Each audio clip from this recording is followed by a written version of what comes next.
kamu katanya. Kamu menghina saya, mentang-mentang saya sepi jualannya. Saya tuh mulai sepi jualan tuh. Semakin lama mulai bengkak. Kaki itu gede banget. Dari kaki ke perut. Itu perut tuh kayak hamil 5 bulan. Ke perut. Udah ke perut mulai buka aku. Nah pas masuk rumah sakit juga ada fotonya, Mang. Nah pas udah aku sholat, lanjut sholat, itu pas Allahu Akbar depan aku tuh ada pocong. Itu lagi semedi. Di depannya ada kaca, namanya kaca benggolo. Ini nih biang ini. Apa Ya ini sampai dilatin, ini putih ya. Kainnya, ini foto kamu. Kamu di sini tuh dimasukin terus diikat. Ini pakai tali merah nih. Ya Allah kata saya tuh. Ya sama yang tadi di kaca.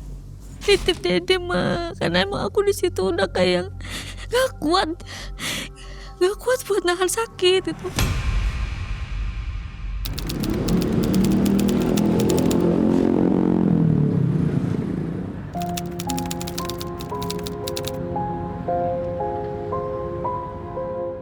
Di sebuah angkringan malam yang ramai pembeli, tim malam mencekam datang menjemput Teh Silvi.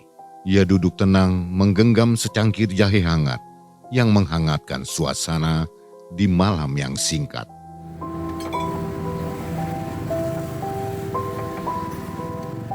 Dalam penantian terasa ketegangan yang nyata, karena kisah yang akan dibawakan membuka luka lama di hidupnya. Kisah seorang istri yang memendam lara di dada akibat suami selingkuh dan sering melakukan kekerasan. Dengan sakit hati, ia mencoba pergi perlahan dan membangun usaha untuk kembali membangun harapan. Ya. Rezeki datang secara instan tanpa diduga-duga, yang justru menjadi awal dari munculnya malapetaka. Iri hati dan dendam pesaing datang secara beriringan.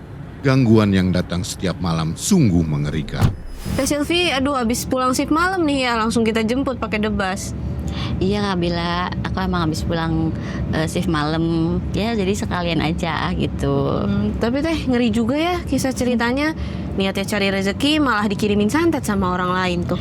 Ya namanya juga buat anak ya, berjuang seorang ibu gitu. Mau kuat gak kuat ya harus kuat tuh kan. Walaupun waktu itu udah di ujung maut, ya nanti kita ceritain sama Mang E ya biar lebih seru lagi. Oke, kita ceritain di studio ya. Oke. Tubuhnya melemah tanpa ada tanda sakit yang nyata. Hidupnya merana karena gangguan yang tak kasat mata. Hingga kebenaran doa perlahan membuka tabir misteri dari teror mengerikan yang dialami oleh Teh Silvi.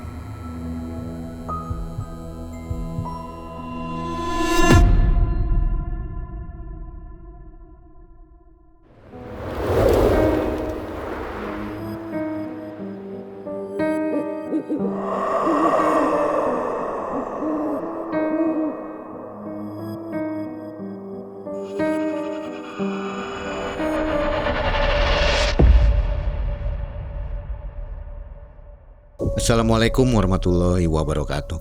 Waalaikumsalam warahmatullahi wabarakatuh. Sobat, menerima kenyataan itu bukan menyerah, tapi berani berdamai dengan apa yang tidak bisa diubah. Kadang yang paling kuat bukan yang melawan, tapi yang bisa mengikhlaskan. Itu sepenggal kalimat tentang pengalaman narasumber kita hari ini ya. Tentang persaingan bisnis nih, usaha kuliner ya. Iya. Dan sobat, selamat malam juga. Mudah-mudahan semua sehat. Sudah hadir di studio namanya Teh Silvi. Apa kabar Teh Silvi? Alhamdulillah baik Mang E. Sehat ya? Sehat. Teh Silvi punya pengalaman yang tidak bisa dilupakan katanya. Tahun 2015. Iya. Ini kalau disambung kata-katanya jadi ritual kaca benggolo, bongkar pelaku saingan usaha seblak. Waduh. Ritual kaca benggolo apa artinya Teh? Kaca benggolo itu memang sudah dari zaman dulu ya Mak E. Jadi kayak buat ngeliat hal-hal gaib. Jadi kalau kita mau melihat orang yang gak suka sama kita gitu atau kena santet, itu bisa dilihat dari situ. Kaca ya? Kacanya itu kecil, kecil tapi apa sih ada pegangannya kayak gini, kayak sisir yang ini kayak gitu. Cuma Jadi kaca. bisa melihat kejadiannya dari situ. Bisa, Kayak tapi ya cermin hanya ajaib ya? orang tertentu aja yang bisa ngelihatnya gitu. Oh, luar biasa. Kayak zaman kerajaan Iya, dulu ya, iya. film-film itu ya. Teh Silvi, kegiatannya apa nih sekarang? Sekarang SPG event, Event iya masih aktif. masih sampai sekarang. Oke, dan sudah lama nonton MM? Sudah Sudah lama ya. lama. Berarti subscriber juga ya. Iya. Oke, sobat jangan skip videonya. Yang ini seru nih tentang kuliner, persaingan usaha. Jadi sobat yang mau mulai usaha mungkin bisa jadi tambahan informasi ya kisah ini. Dan saatnya kita harus bilang malam mencekam. Semakin malam semakin mencekam. Ini dia Teh Silvi.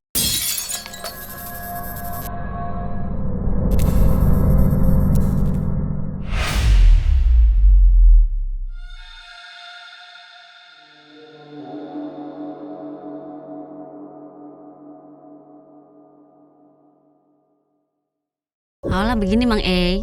Jadi tahun 2012 itu saya nikah.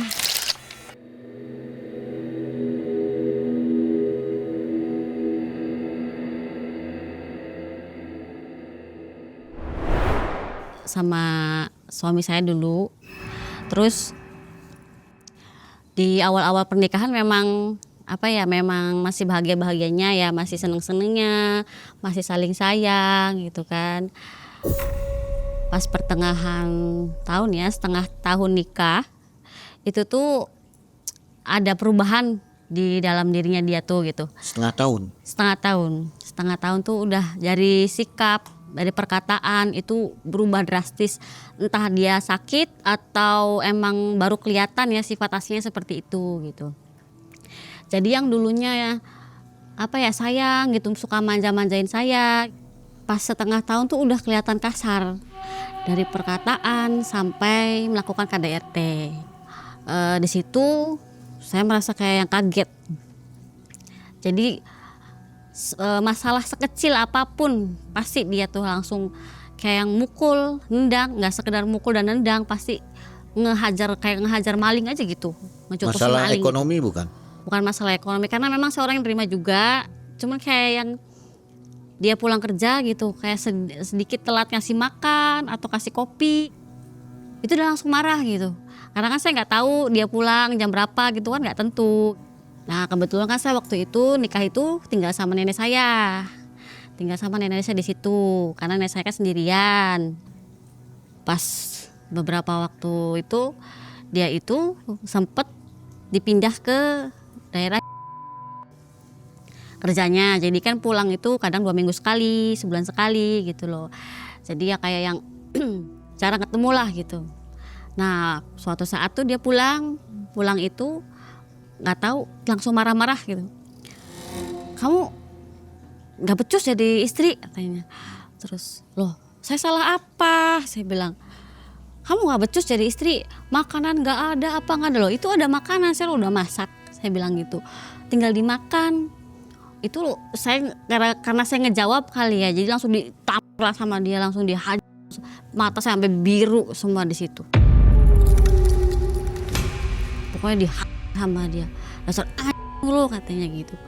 Terus udah saya diem, nah nenek saya nyamperin, kenapa, ada apa? Nggak ada apa-apa. Terus selang 10 bulan, mau setahun lah, 11 bulan saya hamil.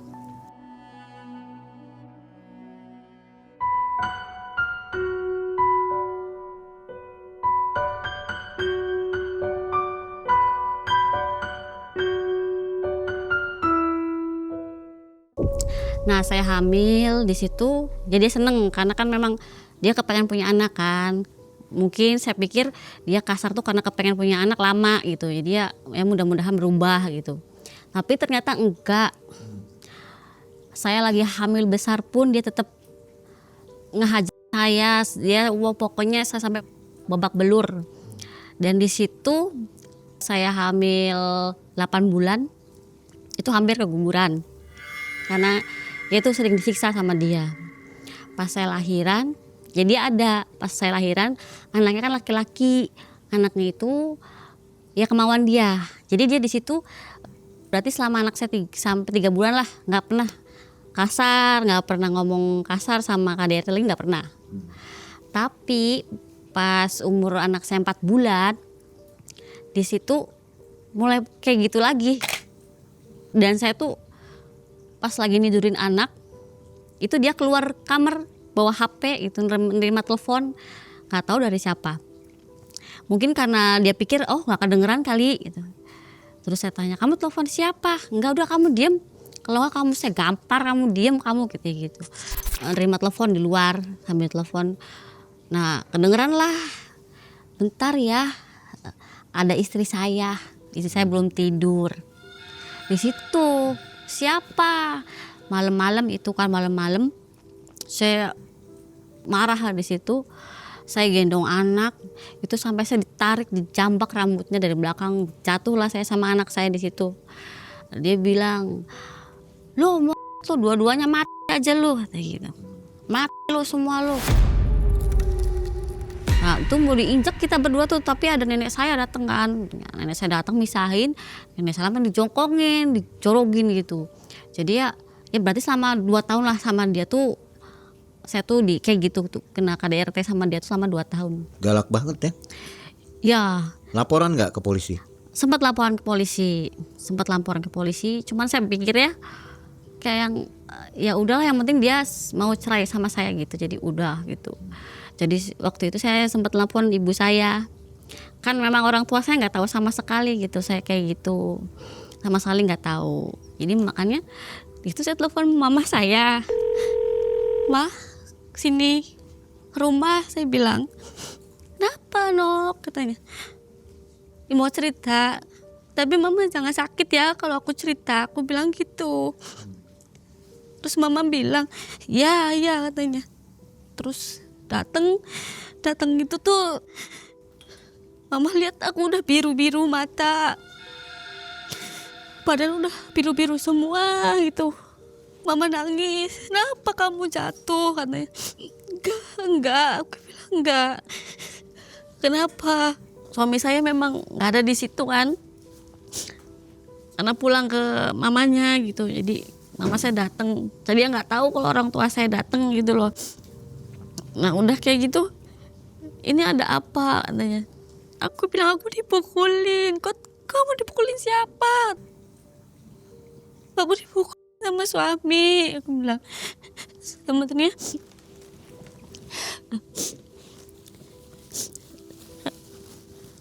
aku bilang, sebenarnya selama 2 tahun ini aku nggak ngomong kalau aku kena KDRT, aku bilang gitu. Terus mama meluk aku, "Ya Allah, kamu sampai kayak gini, ya Allah, kalau kamu mati gimana?" katanya. Betulan anak aku juga kena kecendur, kena itunya meja. Di situ kan ada ayah sambung aku marah. Terus dia datang tuh, suami aku datang, itu ayah sambung aku udah kayak gini, "Bang, kamu ya sayang ayah sambungnya kayak nggak berani ya mukulin anak saya, kamu kenapa mukul anak saya?" Aku bilang, "Udah ya, nanti ayah salah, jangan mukul, udah," bilang, "biarin aja, udah biarin." "Nggak bisa, ini kudu dihajar," kata dia, "harus dimatiin orang," kata gitu. Terus dia bilang, tadi dia minta maaf. Ya pokoknya kalau dia udah ngelakuin kayak gitu KDRT emang pasti sayang lagi, kayak yang minta maaf, kayak yang nurutin apa yang aku mau lagi.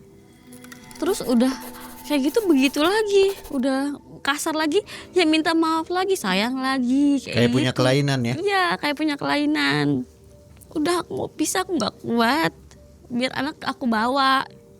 "Ma," aku bilang, "aku nggak kuat, aku minta maaf, nggak bisa ngelanjutin rumah tangga, nggak bisa ngelanjutin sampai tua, aku udah nggak kuat, biar aku berusaha sendiri aja ngegedein anak aku," aku bilang gitu. Mama aku sampai pingsan waktu itu. Terus aku udah visum katanya. Ya udah, terus visum lah, tapi aku pikir lagi, aku nggak mau nanti kalau anak aku tahu papanya tuh mantan narapidana. Aku bilang yang penting aku mau dicerai aja udah. Yang penting dia mau nyerahin aku. Tadinya emang nggak mau nyerah itu. Dia selalu ngancam, nggak mau ngebunuh lah ini itu gitu. Kalau kamu gak mau masuk penjara, saya bilang udah ceraiin saya nggak akan masukin kamu ke penjara. Terus udah gitu, udah akhirnya aku yang ngerapah gitu, aku yang gugat, dia nggak datang, jadi kan cepet gitu loh. Pas udahnya, aku kan mulai berpikir, ini aku punya anak, harus gimana gitu kan, aku kan udah nggak punya suami gitu kan ya. Aku ngomong ke mama, ngomong ke mbah gitu. Ini gimana?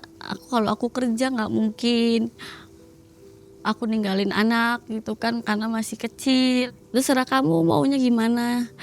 Nah, aku ngeliat di Google gitu kan, apa ya kerja apa, usaha apa gitu.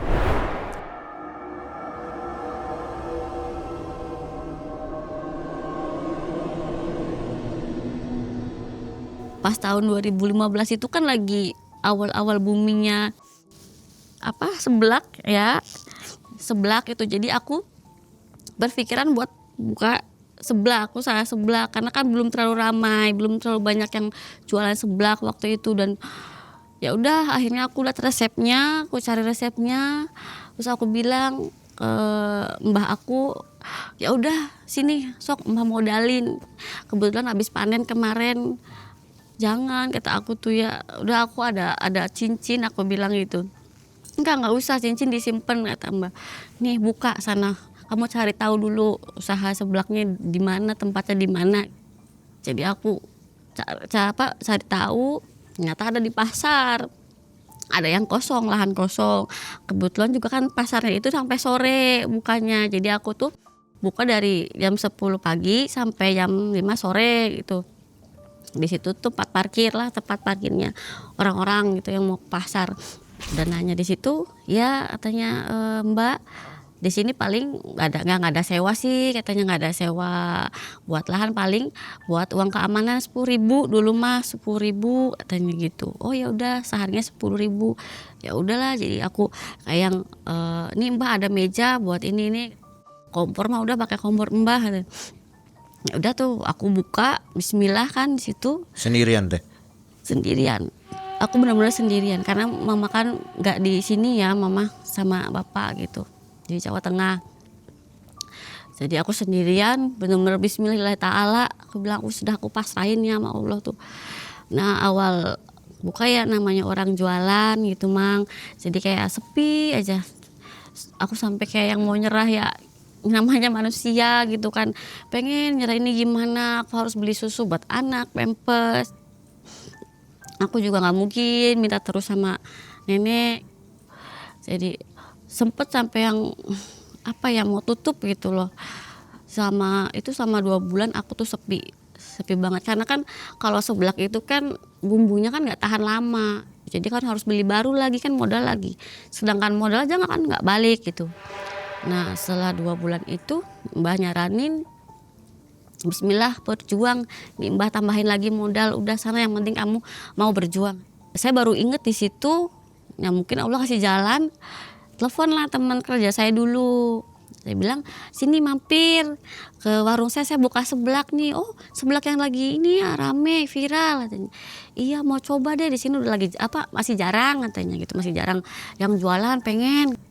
Ya udah sini bawa ya teman-teman di kantor, suruh bawa pada kesini gitu.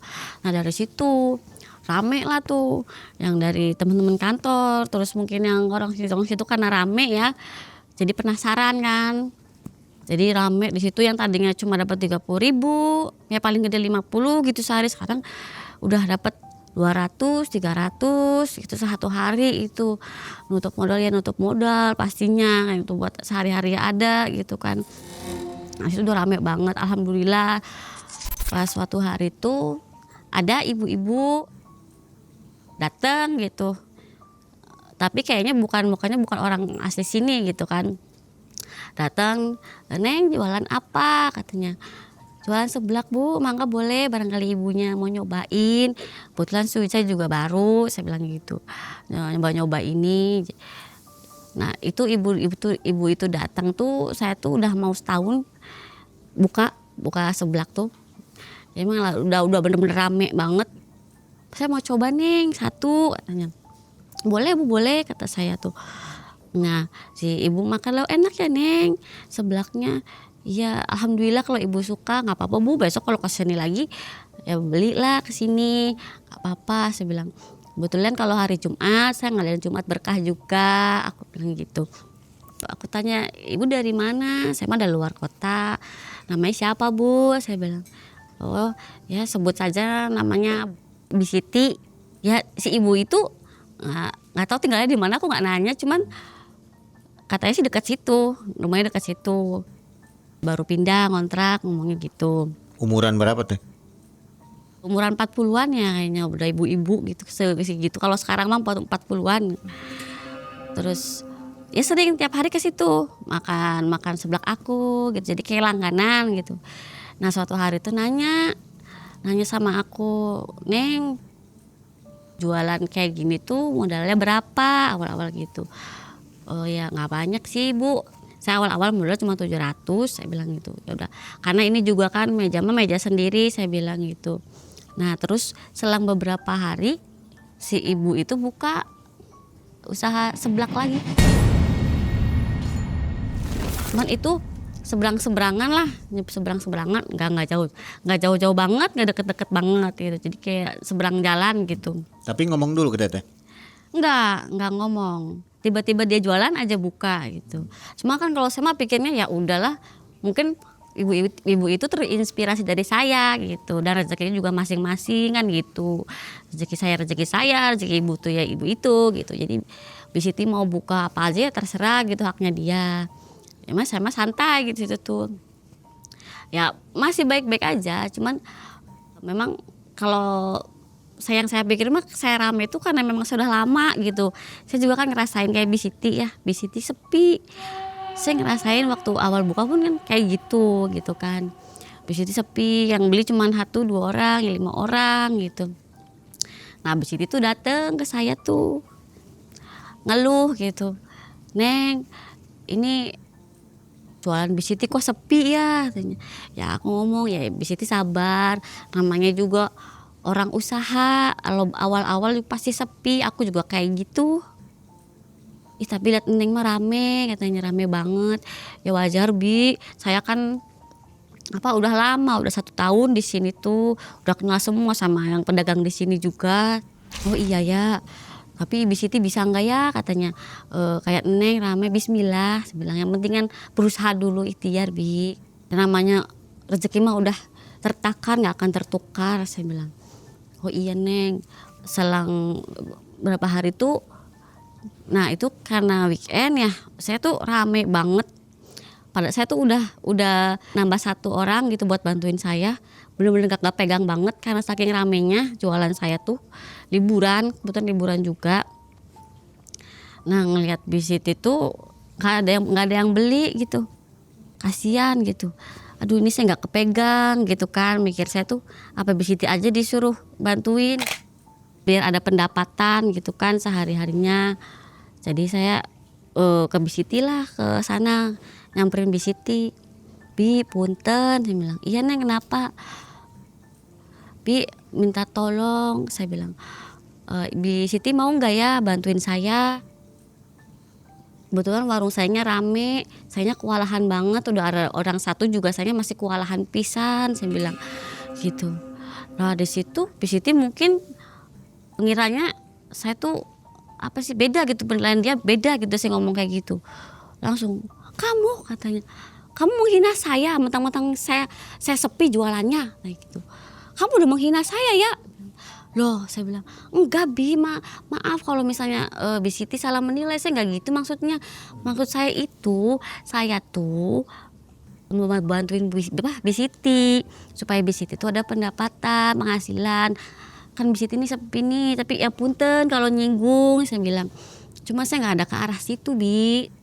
Enggak katanya, kamu tuh sombong, katanya mentang-mentang ramai jualannya, mentang-mentang tiap hari ada pengunjung terus, saya sepi, kamu menghina saya itu namanya gitu. Tuh Bi maaf atuh Bi, saya nggak tahu, maaf Bi, bukan saya nggak bermaksud kayak gitu, udah sana pergi. dasar manusia sombong kamu tuh, pergi sana. Ya udahlah udah dari situ udah satu pergi aja, balik lagi ke warung. Itu saya tuh sampai gemeter ya Allah, saya udah nyakitin hati orang gitu ya, padahal saya tuh nggak ada bermaksud kayak gitu. Nah pas udahnya ya emang dari situ di situ udah nggak pernah negur sapa lagi sama saya gitu loh. Ya biasa, jadi kayak yang biasanya sering tuker ide apa gimana gitu udah enggak.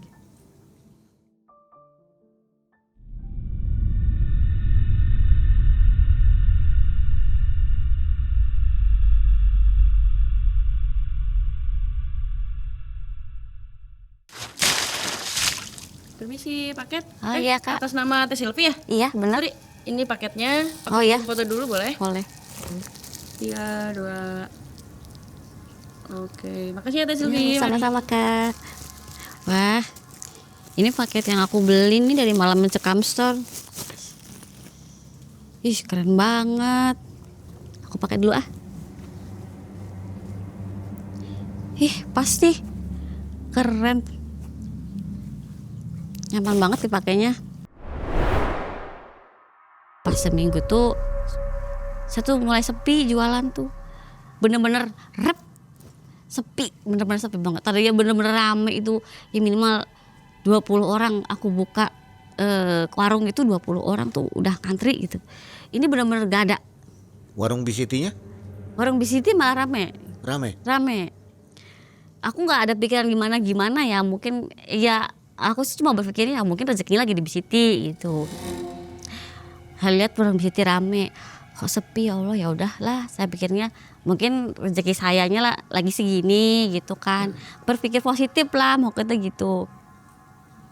Nah itu tuh ada semingguan saya tuh sepi sampai nggak balik modal sama sekali. Nah seminggu itu tuh pas minggu terakhir itu saya tuh udah ngerasa gak enak badan tuh. Jadi baru buka warung kok sesek ya, kayak bener-bener sesek, napas itu di ulu hati tuh kayak ada yang ngegancel gitu. Jadi nggak kuat. Biasanya kan sampai sore gitu jam 5 tuh baru tutup. Ini jam 12 jam udah tutup karena udah nggak kuat badan tuh, udah nggak kuat. Jadi tutup lah itu. Pulang kok nggak, semakin nggak enak ya, nggak bisa nerima makan itu, nggak bisa. Jadi makanan yang nyampe tenggorokan itu keluar lagi. Jadi kayak ada nganjel. Sakit nggak sakit kan, kalau amandel atau apa kan sakit ya, itu enggak. Dan memang nggak ada kayak yang radang, enggak, batuk juga enggak.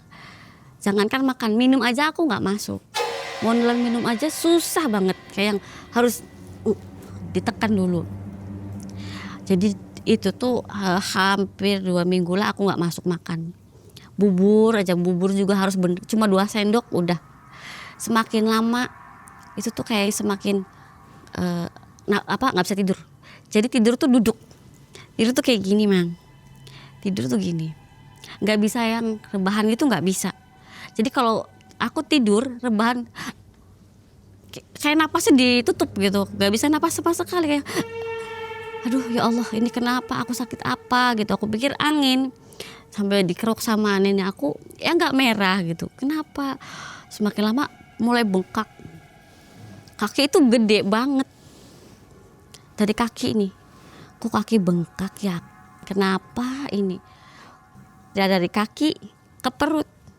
Itu perut tuh kayak hamil 5 bulan. Ke perut.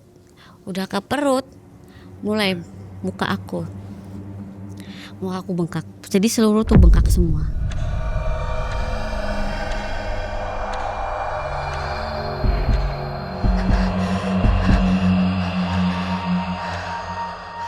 Dari situ tuh aku tuh itu nggak tidur hampir sebulan lah, sama sekali nggak tidur semenit kayak orang kaget gitu, karena ketutup napas itu nggak bisa napas, makan nggak bisa makan, sampai sampai yang mau jongkok aja nggak bisa gitu karena kaki gedenya kaki itu.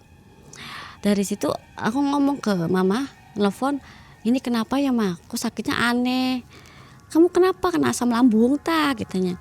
Gak tahu. Nah karena di situ mama jauh ya, nenek udah sepuh. Aku tuh disuruh diituin ke kakaknya gitu, ke kakaknya mama suruh ke sana.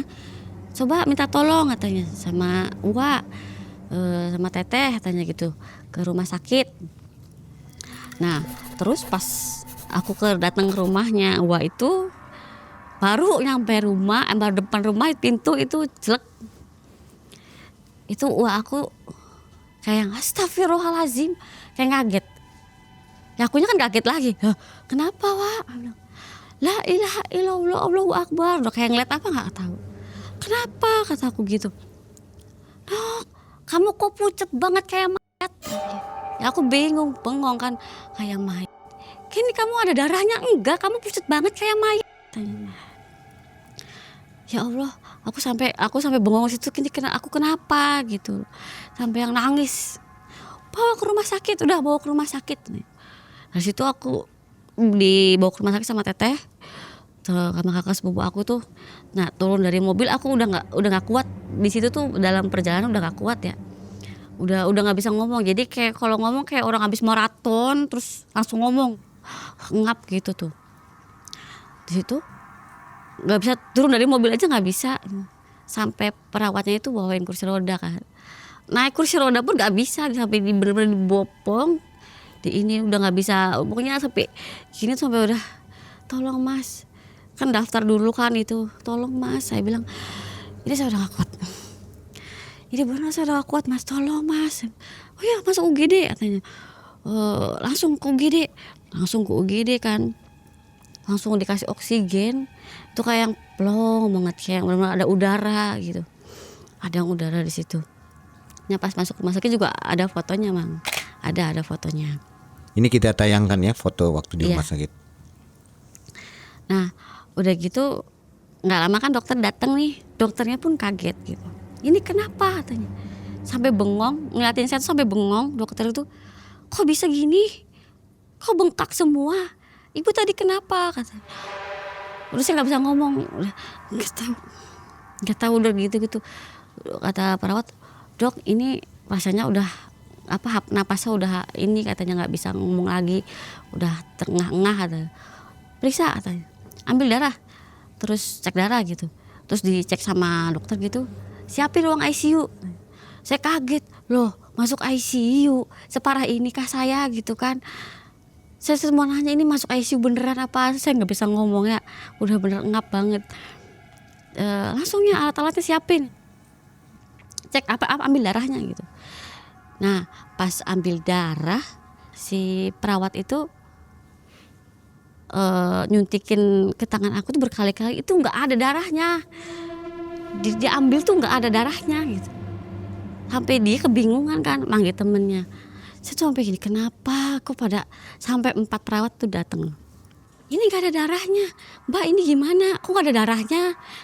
Sampai ngomong saya tuh, masa nggak ada darahnya, Mbak? Saya masih hidup ini, saya bisa ngomong. Saya bilang, ya Allah, ini gimana ya katanya, kok nggak keambil, darahnya nggak ada. Sampai saya disetujui itu nggak kerasa. Namanya jarum masuk tuh nggak kerasa sama sekali gitu. Terus, ya panggil dokternya katanya. Nah pas dokternya datang itu ada darahnya. Ini ada darahnya.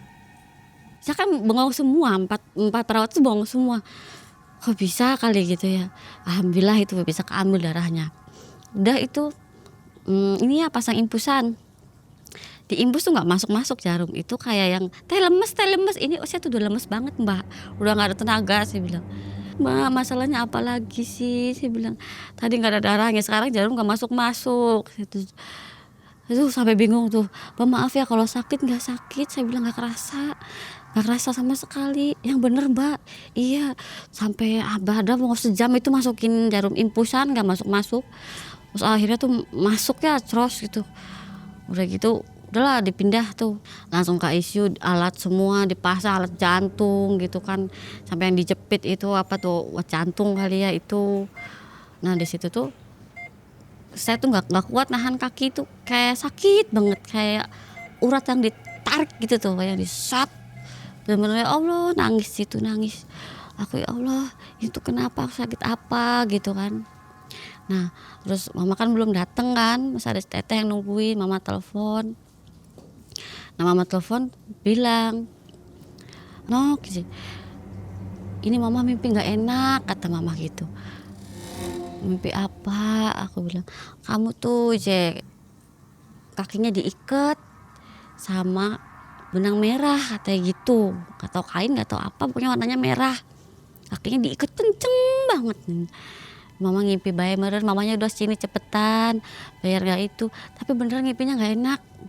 Udah ya mamanya sholat dulu, ntar mama bawa air doa, katanya. Iya tuh mah, bawa air doa. Bisa bae tak gitunya, doa dari ibu, saya bilang supaya sembuh gitu. Iya mamanya pirasatnya udah gak enak. Dari situ memang saya udah ada pikiran yang nggak enak ya, makanya pikiran ke situ, kepikiran kejadian waktu itu. Cuman ya udahlah gitu, takutnya fitnah terus uzon gitu kan, jadi ya udahlah gitu tuh. Itu semalaman saya nggak bisa tidur sampai mama saya datang pagi itu datang, "Ma tolong, saya bilang, "Ya Allah sampai kayak gini kamu tuh, ya Allah," tanya, "Kenapa? Apa yang kaki sakit banget." Saya udah, "Ma tolong ma, minta doanya." Saya bilang ini sakit banget, agak kuat. Sakit apa? Apa kalau misalnya memang udah waktunya gitu ya, gak apa-apa ikhlas, sampai mama yang ikhlas. Aku bilang gitu kan. "Ya jangan ngomong kayak gitu," katanya gitu. "Gak usah ngomong gitu, berjuang ya. Gak apa-apa. Sakit biasa, ujian," kata mama gitu. Ya kalau saya nggak ada umur nitip si Dede tak gituin, barangkali saya nggak ada umur, soalnya udah nggak kuat, apa sudah nggak bisa, kalau nggak pakai oksigen nggak bisa mah, kaki sakit mah, perut sakit, tapi kayak gini gimana mah," aku bilang gitu. "Ih sabar Nok, doa mama juga didoain pisan sama mama tuh."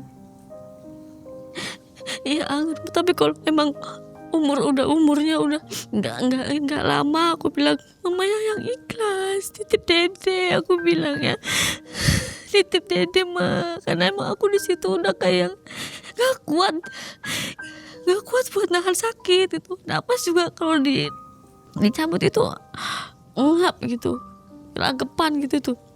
Mama bilang, "Udah gak usah mikirin Dede, gak usah mikirin Dede ada mama, kamunya yang sehat," tanya gitu. "Kamunya yang banyak doa, yang sabar," kata mama gitu. "Minta doanya mah," aku bilang, "supaya sehat lagi, supaya panjang umur, bisa gedein si Dede," aku bilang gitu. "Iya Dok, sehat ya," kata mama, "masih sehat, untuk masih sehat, kuat aja." Terus udah gitu, ini mama bawain air doa, adanya mama bawain air doa. Mama tadi malam sempat sholat malam, doain kamu, katanya. Ya mudah-mudahan bisa ngeringanin sakitnya, kata, walaupun gak sembuh juga. Aku minum lah itu tuh, aku minum itu kan inget almarhum bapak aku. Aku bilang, "Kalau aku nyusul papa gimana?" Aku bilang gitu. "Udah Nok, jangan ngomong kayak gitu, udah minum dulu." Jadi kayak yang aku mau minum tuh kayak ada yang ngalangin gitulah, ntar aku nangis, ntar aku kayak gimana gitu. Aku minum, baca doa dulu, udah sok lipat bismillah, Al-Fatihah, Qul 3 kali, pokoknya doa dulu, katanya. Aku doa atau aku mau minum, itu tuh baunya bau bunga.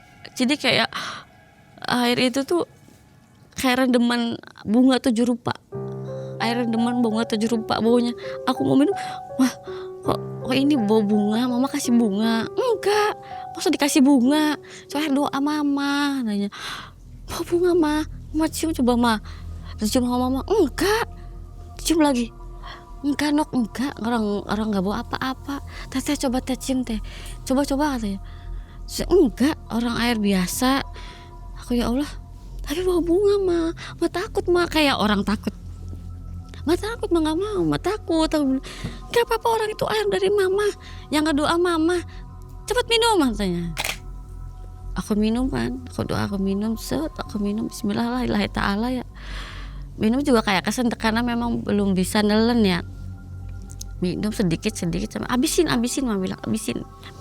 Udah abisin, udah gitu. Dan waktu tidur ya baca doa katanya. Baca doa, tidur tuh aku tuh. Itu tuh kaki tuh udah mulai enak gitu. Yang tadinya benar-benar nggak bisa tidur karena sakit banget. Jadi pules, tidur tuh pules. Nah malam itu juga mimpi almarhum papa sama mbah aku waktu itu tuh. Papa sama mbah tuh dateng, bener-bener dateng. Coba ngomong gitu nak kuat. Nanti ada yang nolong. Sosoknya seperti apa teh? Papa aku, bapak sama mbah kakung. Bener-bener itu papa aku gitu. Mereka pakai, kalau papa aku pakai baju putih sama kain batik. Kalau mbah itu pakainya putih-putih.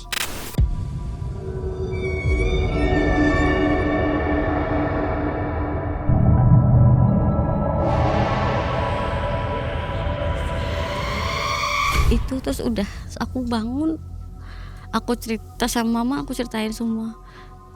Nah dari situ mama jadi mikirnya kan yang ada apa ini gitu. Kok mama mimpi kayak gitu? Kamu mimpi didatengin sama almarhum? Gak tahu. Nah besoknya kan dokter datang tuh. Dokter datang ngediagnosa aku kan. Ngediagnosa aku. Terus ini sakit apa dok? Kata mama. Ini saya bingung. Kok bingung? Soalnya ya masih didiagnosa kayaknya ini kelainan jantung. Kelainan jantung, kok kelainan jantung kan harusnya dari dulu dok. Namanya kelainan jantung dari kecil. Mama saya bilang gitu. Nggak tahu, tapi didiagnosanya kelainan jantung. Mama bilang gitu. Terus udah gitu, kok aneh, masa ada kelainan jantung? Saya bilang gitu ya. Nah di situ tuh 3 hari atau 4 hari tuh dipindahlah ke rawat inap. Udah mendingan itu kan, udah mendingan. Dirawat inap sampai seminggu, pulanglah ke rumah saya tuh. Nah pulang ke rumah karena penasaran mama tuh, jadi check up tuh nggak ke satu dokter gitu, beda-beda dokter. Dokter ini seminggunya ke dokter ini gitu, dan tiap dokter itu beda-beda diagnosanya. Ada yang bilang asam lambung, ada yang bilang ginjal, ada yang bilang jantung. Ini yang bener yang mana? Saya tuh udah ke beberapa dokter kok beda-beda dok. Iya tapi yang terakhir dokter itu bilang, tapi di sini ginjal katanya. Tapi saya kencing biasa, saya bilang gitu kan. Terus memang sih kalau nggak minum obat, emang kalau nggak setiap nggak minum obat telat aja, pasti kaki tuh bengkak, perut bengkak. Jadi kalau minum obat tuh kayak kencing aja semenit sekali gitu. Mungkin karena cairan kali keluar, tapi ntar kempes gitu, kempes. Tadi kan kayak yang tersiksa ya, harus minum obat terus tiap hari gitu. Rambut sampai bener-bener botak sampai gundul, kayak orang kena kanker gitu. Yang tadinya panjang sampai bener-bener tipis banget. Ini sebenarnya apa? Tapi nggak ada yang vonis saya tuh kanker, nggak ada. Tapi ya itu kayak gitu. Setiap nggak minum obat, bengkak lagi, sesek lagi. Jadi setahun lah saya ngerasain itu. Waktu itu anak udah umur berapa? Setahun pas kena sakit, setahun lebih lah. Masih kecil ya? Masih kecil, iya. Jadi belum tahu apa-apa. Iya, belum tahu apa-apa. Cuma ya karena ngeliat anak saya kan jadinya kuat lagi, semangat lagi gitu. Ya bismillah mungkin ujian. Jadi kan jualan juga sempat tutup. Selama setahun itu saya nggak jualan. Sempat tutup. Terus udah gitu karena mama bingung ya, ini sebenarnya kamu sakit apa? Nggak tahu mah, kesiksa. Ini benar kesiksa, saya bilang. Mama berpikiran telepon saya. Ini sudah di rumah ya? Udah di rumah, udah pulang ke rumah itu, udah berbuat jalan. Karena kan check up tuh beberapa dokter, ternyata hasilnya beda-beda gitu kan. Jadi kan kita kayak yang curiga, ini kenapa, ada apa gitu kan.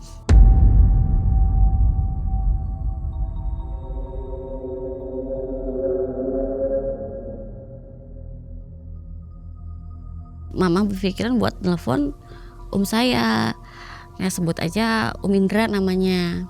Karena Indra ini ya orang bisa gitu, orang pintar.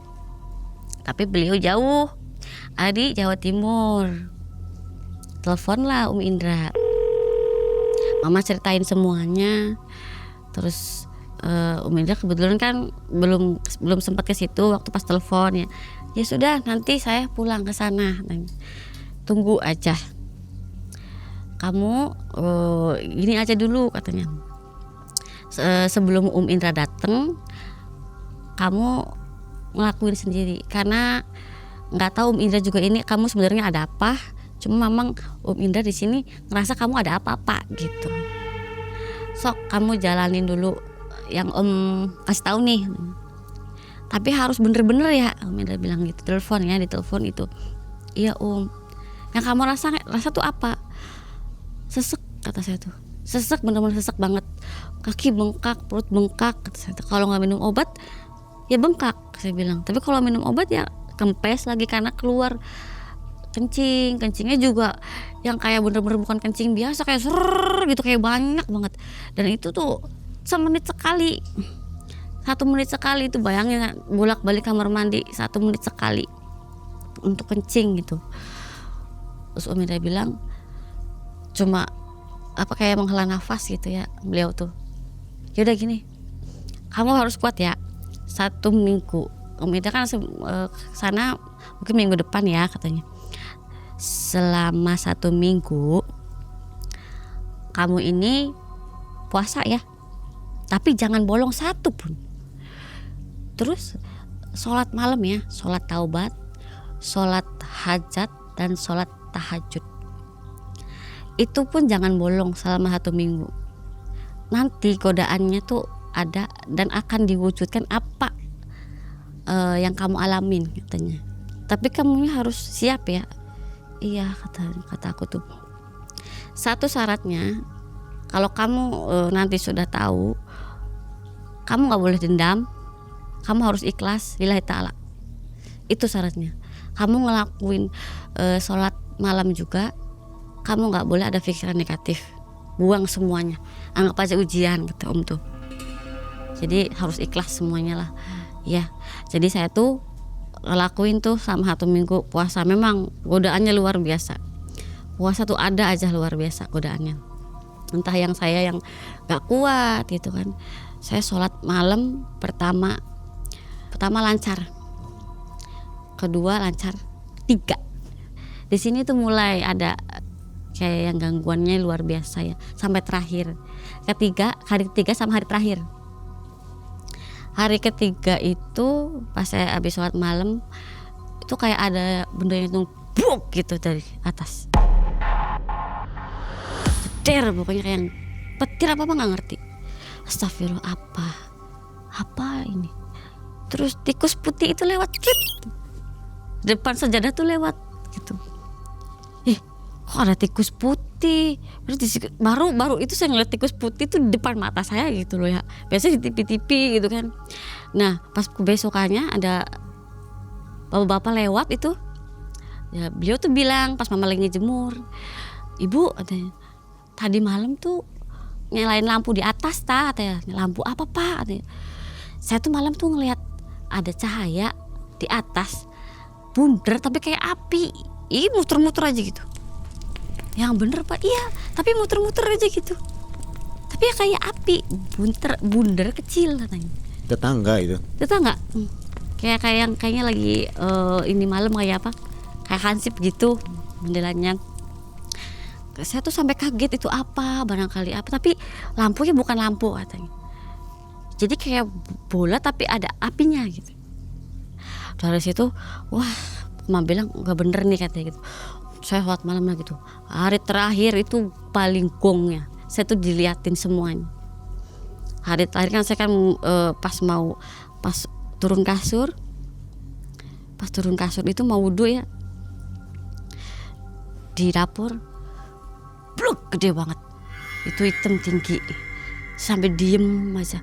Allahu Akbar, apa saya bilang, tinggi banget, blok tinggi banget itu saya lewat di situ, nggak gimana, cuma kayak yang katanya tuh merah, kayak yang gimana gitu.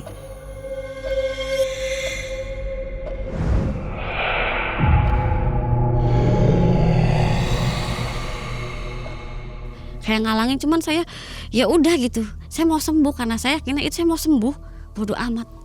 Saya wudhu lah, wudhu juga salah mulu, itu salah terus karena ada namanya manusia takut takut lah, rasa takut. Mau keluar kamar mandi yang si itu udah nggak ada, yang gede tinggi itu nggak ada, kan di belakang ada sumur.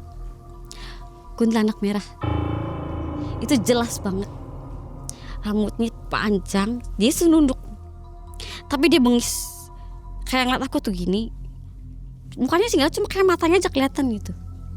Allahu Akbar, apalagi aku bilang, ya Allah apalagi, sampai yang wah udah kayak Allah udah gak kuat gitu kan, kayak gak kuat, ini apa gitu. Nah pas udah aku lanjut sholat, itu pas Allahu Akbar depan aku tuh ada pocong, depan persis kok Allahu Akbar.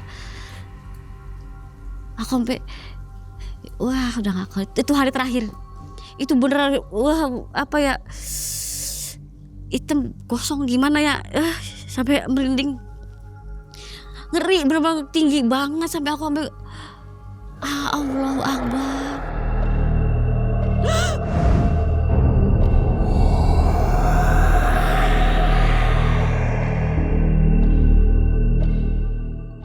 Jadi gimana ya Allah, gimana? Aku sampai lari dulu ke mama kata aku. Kebetulan mama lagi di situ nemenin aku kan. Apa-apanya? Udah lanjut, terusin. Ma ya Allah, ma tinggi banget, ma gak kuat. Udah kayak orang gila, gak kuat. Aku bilang gak kuat. Terus udah kayak gitu, ya udah tuh, udah pokoknya kan fokus gitu. Aku fokus tuh. Dari situ udah selesai. Dia di situ, mereka bukan dia lagi, mereka tuh di situ, tiga-tiganya di situ. Tapi kalau udah kayak merem, kayak Allah Akbar, mau sembuh ya Allah, tolong ya Allah ya tolong. Kayak yang udahlah, kayak yang ayo udah kamu bisa gitu. Aku ngeliatnya anak aku aja gitu.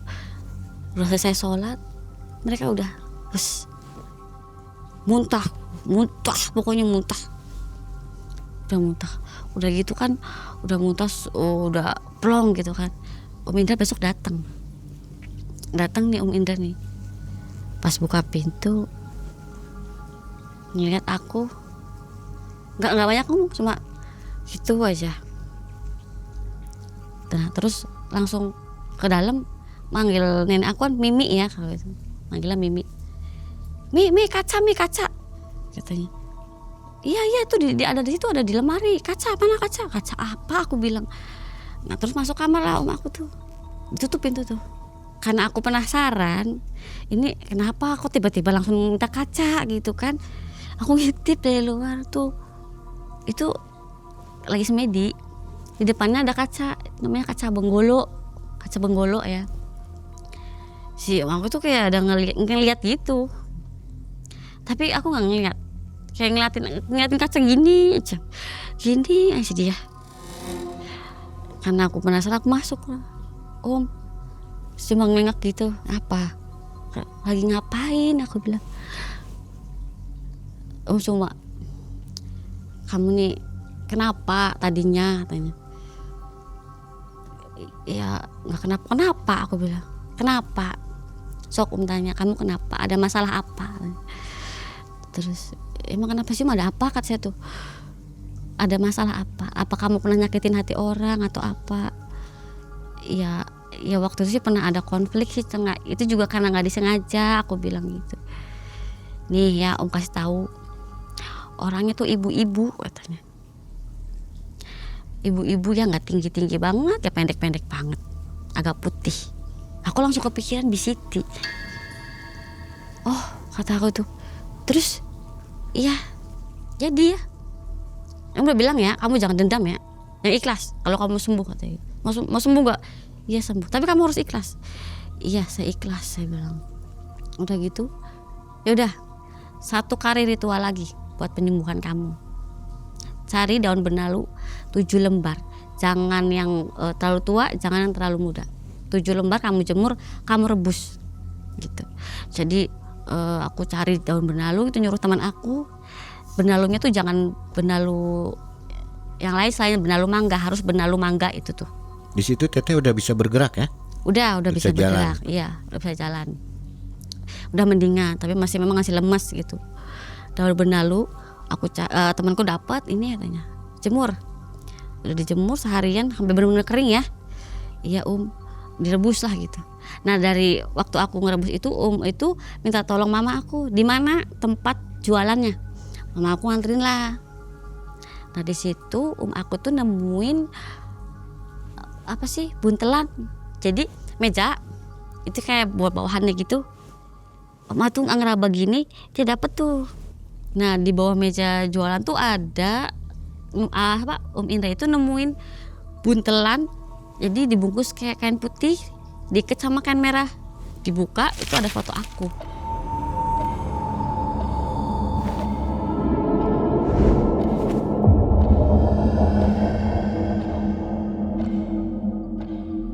Indra bilang ini biangnya nih. Ini katanya. Mama kaget, ya Allah, astagfirullah, pantesan anak tuh penyakitnya nggak ini katanya, di diagnosa nggak ada yang benar katanya. Nah di situ aku kan mulai tuh rutin ya minum rebusan air daun benalu gitu kan. Terus kata aku datang, ini nih biangnya nih. Apa ya ini sampai dilatin, ini putih ya kainnya, ini foto kamu di sini tuh dimasukin terus diikat, ini pakai tali merah nih. Ya Allah kata saya tuh, ya sama yang tadi di kaca. Udah selang beberapa waktu tuh ya aku alhamdulillah di situ aku tuh sembuh gitu, udah nggak pernah minum obat lagi, udah nggak pernah bengkak lagi. Dan oh ya waktu itu yang di rumah sakit ya, sempet aku tuh di rumah sakit tuh sempet curiga sama Bisiti dulu tuh, karena beliau itu sempat nengokin di rumah sakit itu. Nah Bisiti besuk? Iya sempat besuk ya, aku inget tuh sempat besuk dia itu, cuma besuk aja. Kenapa Neng gini? Iya sakit Pi, nggak jualan, aku bilang gitu. Oh ya udah cepet sehat, udah biasa aja gitu. Terus nah ya udah kayak gitu. Aku di situ tuh baru berkepikiran, waktu itu sempet Bisiti tuh nengokin. Oh ya bener kan, dia ngasih makanan gak? Ngasih. Kamu makan? Makan. Aku bilang, ya kan aku nggak ada pikiran apa-apa. Aku bilang ya udah, yang penting udah tahu katanya, kamu yang sabar, yang nerima, yang ikhlas. Iya sembuh kok katanya, biar nanti yang balas yang kuasa. Nah pas beberapa hari itu aku kan sempat ngecek dagangan aku ke pasar, karena aku kan niat mau jualan lagi. Udah sehat nih ya? Udah sehat itu, udah bisa jalan lagi, beraktivitas seperti biasa lagi. Itu aku masih kurus kering karena masih pemulihannya baru sembuh gitu, masih kurus kering, masih botak gitu, pakai kerudung gitu kan. Terus aku ke situ, kok Bisiti, warungnya Bisiti tuh nggak buka. Aku tanya sama warung sebelah warung yang ibu jualan warung rokok gitu kan. Bu, itu Bisiti nggak jualan. Udah lama Neng katanya nggak jualan. Loh kenapa? Sakit katanya. Sakit apa? Saya bilang, ih sakitnya juga aneh katanya. Oh sakitnya aneh? Iya gak bisa ngapa-ngapain. Orang di kasur aja pada bengkak, kaki pada bengkak, muka pada bengkak. Dalam hati saya, kok sama kayak saya. Dan saya nggak ngomong ke ibu itu, cuman dalam hati saya bilang kok sama kayak saya. Ya Allah saya bilang. Terus jadi udah lama nggak jualan? Nggak jualan, udah lama banget katanya. Oh ya, Neng mau jualan lagi? Iya, insya Allah mau jualan. Kenapa katanya nggak jualan? Sakit, saya bilang. Oh ya Allah, iya katanya. Terus, nah pas 2 hari tuh, Bisiti datang ke rumah saya sama suaminya. Dia tuh jalan juga dipapah gitu, dituntun ya sama suaminya. Ya Allah, Bisiti kenapa? Itu datang langsung sujud ke saya. Ke rumah? Ke rumah. Sujud ke saya, dia bilang, Neng maafin Bisiti Neng. Neng maafin ya Neng. Maaf apa Bi, kenapa? Bisiti kenapa? Si Bisiti punya salah ke Neng. Bisiti udah nyakitin Neng. Dia bilang, Bisiti minta maaf. Bisiti udah bener-bener zolim sama Neng. Bisiti salah, ya Bisiti iri sama Neng. Bisiti bener-bener minta maaf ya Neng. Maafin Bisiti Neng, tolong Neng maafin. Saya bilang saya udah jadi keinget kata-kata Om Indra. Ya udah Bi, saya bilang gak apa-apa. Saya udah anggap ini ujian saya, gituin. Kalau ya gak apa-apa Bi. Yang penting ini mah buat pembelajaran Bisiti aja ke depannya. Ingat Bi, yang namanya rezeki itu sudah tertakar, gak akan tertukar, saya bilang. Iya Neng, Bisiti nyesel Neng, Bisiti sampai kayak gini. Ya saya mah doain aja Bisiti cepet sehat lagi, kata saya tuh gitu. Suaminya juga sampai sujud sama-sama, tolong maafin biar istri saya sembuh. Udah pas, saya udah maafin, beneran saya udah maafin. Udah ikhlas saya mah juga nggak mau dendam. Saya bilang gak apa-apa, udah yang sehat ya Bi, saya bilang. Bisiti yang sehat, yang bisa jualan lagi, yang lancar rezekinya. Saya bilang syukur-syukur bisa jualan bareng lagi, sampai bisa gituin. Ya Allah Neng, baik banget Neng tuh. Saya Bisiti kenapa jahat kayak gini Neng, maafin. Iya udah Bi, udah kata saya. Udah tuh Bisiti udah apa namanya, udah minta maaf. Terus pulang lah, dan ya warungnya tutup permanen karena dia pulang ke tempat aslinya, tempat tinggalnya gitu, nggak di sini lagi, dan udah nggak pernah ketemu lagi Bisiti itu gitu.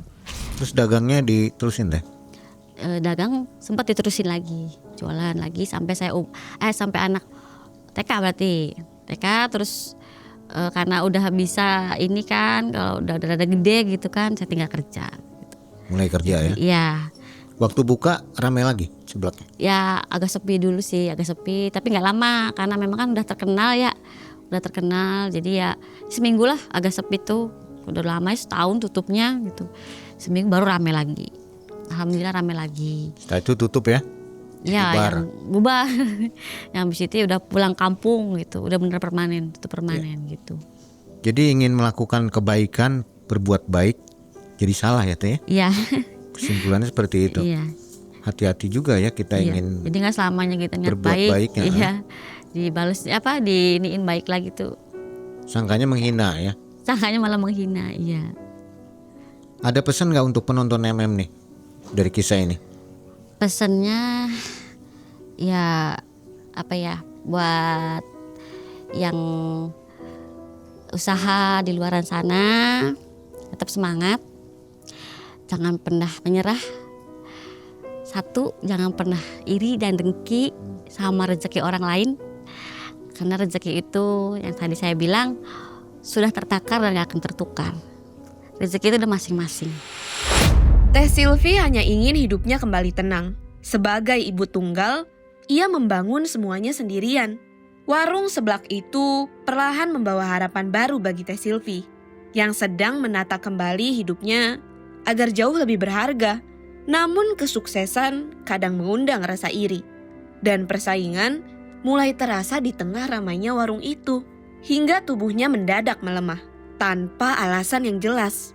Gangguan itu datang silih berganti, dan saat semuanya terungkap, ternyata ada hati yang diam-diam ingin menjatuhkan Teh Silvi. Halo Sobat Malam Mencekam, ini waktunya buat sobat semua untuk jadi lebih dekat bersama Malam Mencekam. Ayo gabung membership sekarang juga, cuma dengan 10 ribuan. Kalian bisa dapat akses ke ratusan konten eksklusif.